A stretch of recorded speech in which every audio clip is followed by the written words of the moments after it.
39 годишен жител на селото Горни Подлакочани синоќа го загуби животот во сообраќајната несреќа која се случи во близина на селото Истибање. Во фаталната сообраќајка животот го загуби 49 годишен виничанец, јавува полицијата, која денес на споменатиот патен правец имаше поставено засилени полициски контроли. Причината за сообраќајката е невнимание и неприлагодена брзина. Според местното население се работи за лоша конфигурација на сообраќајната инфраструктура која се реновира во тој дел од делницата. Официјалните полициски информации говорат дека сообраќајката се случила околу 21:30 на патниот правец А3 на делницата Штип до Виничката крстосница.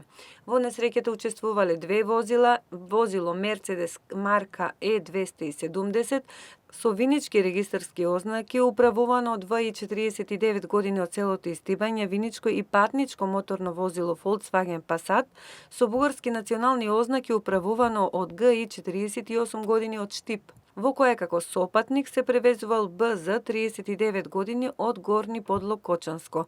Во незгодата починале возачот на патничкото моторно возило Мерцедес Е270 ВИ и сопатникот во патничкото моторно возило Volkswagen Passat БЗ, додека возачот на патничкото моторно возило Volkswagen Passat бил пренесен во клиничката болница Штип, каде му биле констатирани повреди. Увид на местото на настанот извршиле јавен обвинител и увидна екипа од полициската станица Виница.